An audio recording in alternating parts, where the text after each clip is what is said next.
I made it. I actually made it. I'm still alive. By some miracle, or maybe by sheer luck, I made it to the end of my sentence. Over 3 months of the most horrific work I've ever had to do with no other alternative. But it's paid off, because any minute now, they'll be coming into the dorm to let me go. I can walk out of here with my head up. I can't wait to get out of these orange overalls that I've had to live in since I arrived. It seems like so much longer, in all honesty. The only way I've been able to keep track of how many days I've been stuck here is by putting tally marks on the wall next to my dormitory bed. 100. I've been a member of D-class personnel for the SCP Foundation for the last 100 days. And here's how I survived. They didn't waste any time early on. I'll give the Foundation that. I'd barely been out of my sentencing hearing for a few days. Put on trial and convicted for a crime I didn't even commit. There had been a string of murders, and someone who had either been involved or was responsible laid the blame on me. But whoever they were, they had powerful friends. The cops were in on it, planting evidence to frame me and make me look like I was guilty when I was really innocent. That's what landed me in prison, serving a sentence of 25 years to life behind bars. And it was during my first week of incarceration that he showed up.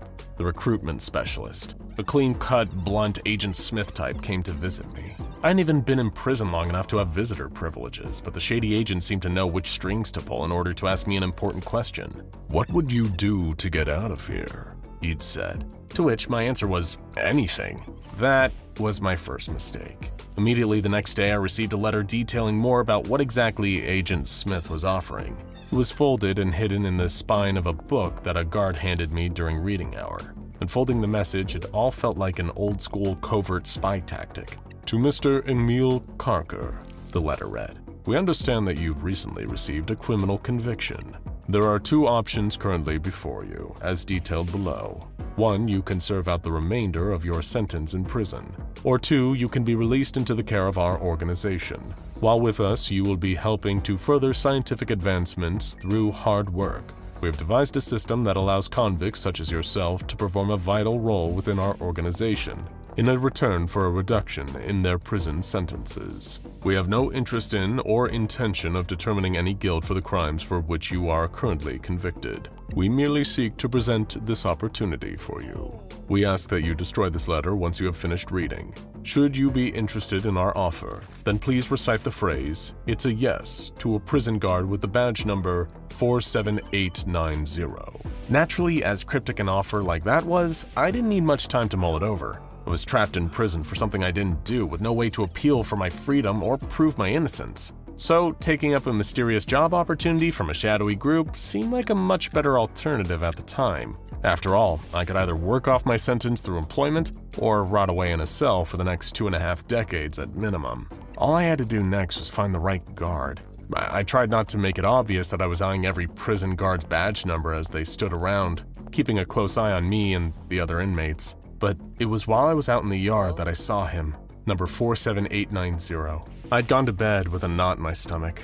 Hours earlier, I had done exactly as the letter said and approached the guard, making sure I was close enough for him to hear me, but trying to make it clear that I wasn't looking to start any trouble either. "It's a yes," I told him. In response, 47890 had furrowed his brow and scrunched his mustache, seemingly in disgust. "Back up, inmate," he commanded sharply. I backed away with my hands raised, confused as to what just happened. I spent the entire rest of the day thinking about it. Maybe the note had been a prank, some kind of initiation, seeing as I was the newest prisoner. But that didn't explain the agent who had shown up before. What was going on? Questions that were spinning around in my head eventually wore me out. And while I slept, that's when someone put a bag over my head, drugged me, and snuck me out of prison. When I woke up, I was somewhere new, a room filled with other convicts. Although not many of them seemed to have come from the same prison I had been sentenced to. Plenty were sporting different jumpsuits, but their gruff demeanors told me all I needed about them. I was surrounded by a more violent breed of criminal, some of the worst of the absolute worst. The atmosphere in this pen, full of murderers and monsters, was so tense that it felt like the slightest accidental bump could explode into a full-blown fight. Suddenly, a hatch in the ceiling opened, and a pile of clothing came thumping down from above. It was a massive orange, enough matching overalls for every inmate in the room. Of course, I held back from the initial clamor some of the others made, grabbing their new prison garb, snatching orange overalls from each other and arguing. When I eventually got mine, I noticed an unfamiliar logo emblazoned on the front of the uniform. After being made to wait a whole day in the pen, the other prisoners and I were filed out of the room by heavily armed security guards. We were all directed towards a hall. Nobody was daring enough to challenge the officers, even the more violent among the prisoners. I spotted that the guards' uniforms bore the same insignia as the overalls we'd been made to wear. It must have been the logo of the mysterious organization that had offered me employment. We were given an orientation talk led by someone who introduced themselves as a junior assistant researcher. They explained that our current location was highly classified, as was the true identity of the group that had arranged for us to be released. All we were told was that this was an unspecified form of research facility, and that we had to cooperate with the facility staff if we wanted to secure our release. It seemed straightforward enough, although the junior assistant researchers seemed to make a lot of jokes about us dying during these tests. I think they hoped it would alleviate some of the tension. It didn't. After sitting through the orientation talk, I still had more questions than answers. The one thing I had learned was that being tattooed hurt. Exiting the hall, the other prisoners and I had been directed to get a designation number tattooed on our wrist and across our chest. When someone had asked why the chest, the researcher conducting orientation had answered, "Well, in the event of an explosion, it's most likely that it will be the largest intact chunk of meat left." This was another one of their jokes. Still feeling sore as my tattoo healed, I read the number now permanently inked onto my body. D2152. D-class personnel. That's what they called us now. We were directed into a dormitory, a lot less cramped than my old cell. But still, being surrounded by violent criminals when I knew I didn't belong there, it felt no less isolating. One of them, who took the bunk next to mine, introduced himself to me as Shiv. Worried he might try to kill me, I did my best to be friendly towards him. Shiv and I didn't exactly bond, but more sprung up conversations because there was little else to do. I was still worried about some of the flippant comments made about all of us dying, until he pointed out something far stranger. "Don't you wonder why they're making us all wait?" he asked. And the moment he mentioned it, I did start to wonder about that. It seemed odd that this organization had wasted little time in getting us all here. It had only been a week ago that I entered my prison cell for the first time, and now I was here. "I think it's their way of telling us," Shiv went on, "that we aren't here to be helpful, to be a workforce for them. They brought us all here to die." That comment made me look around and actually acknowledge the people I was trapped with. They were some of the worst criminals imaginable, irredeemable killers. Would this organization really let those people back out into the world after helping out with a few tests? I'd soon find out, because Day 8 was the last before I found myself working directly for the SCP Foundation.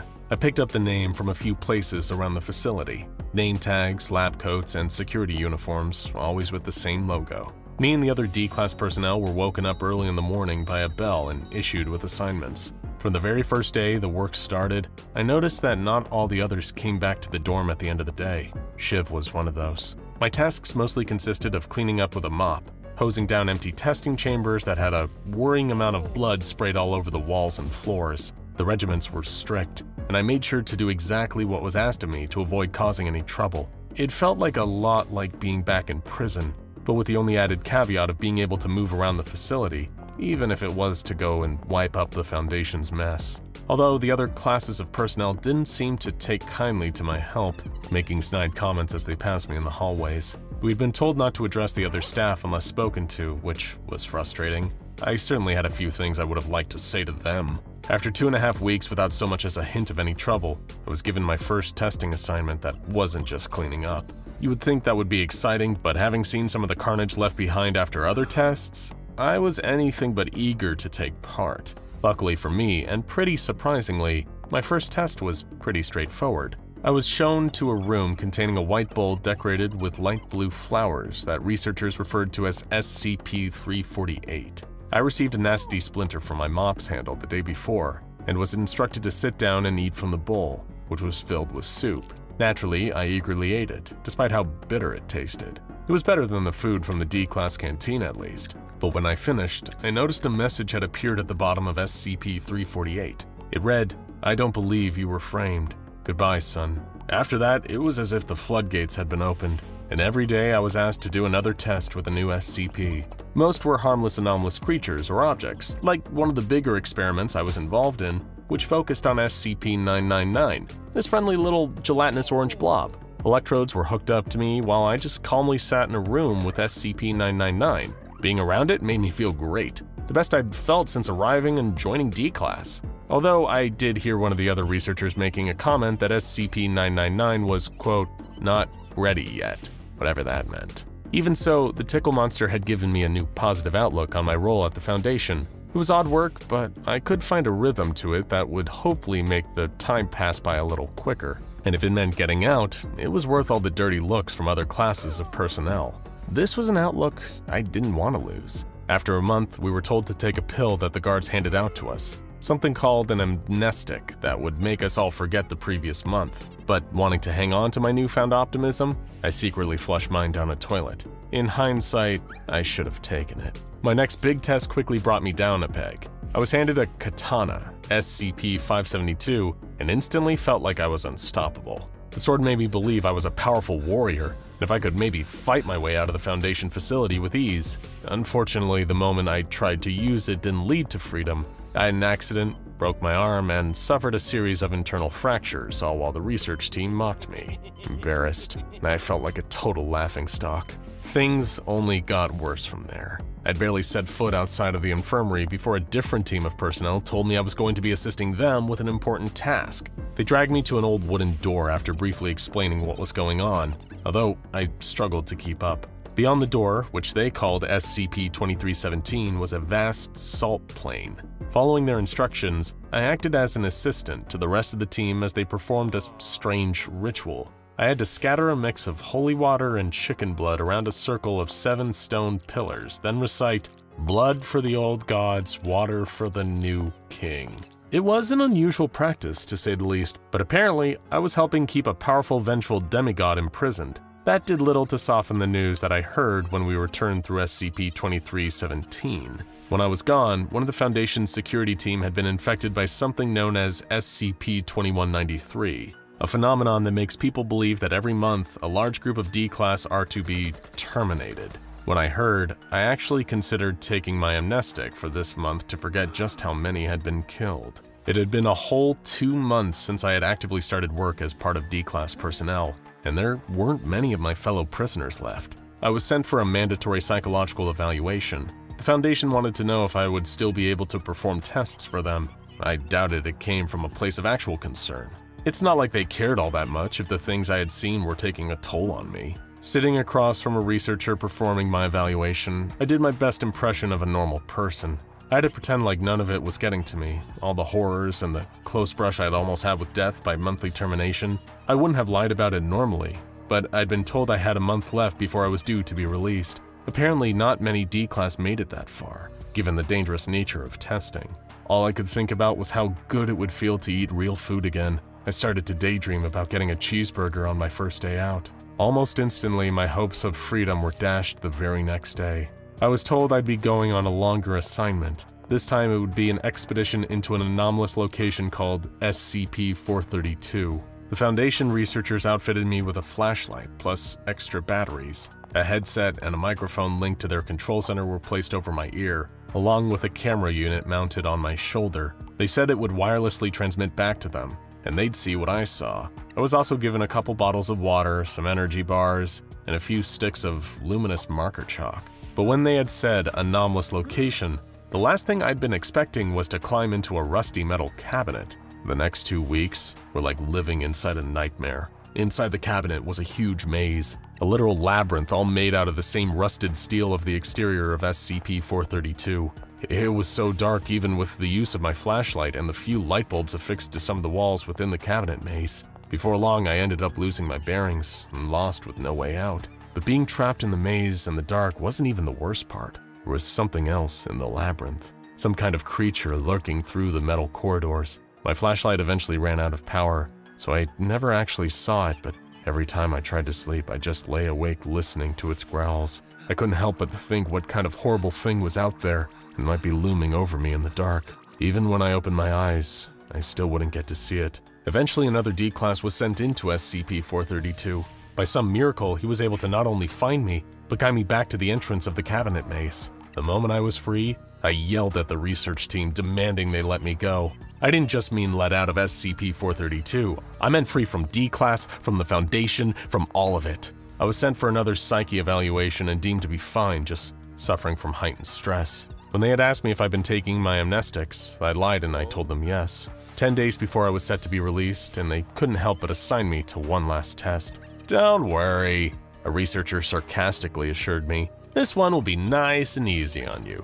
You'll just have to jump into a paddling pool. You can do that, can't you, D2152? The paddling pool in question was SCP-120. Every time a different glow emanated from it. I was instructed to jump into it. The exact second I did, I found myself transported somewhere new.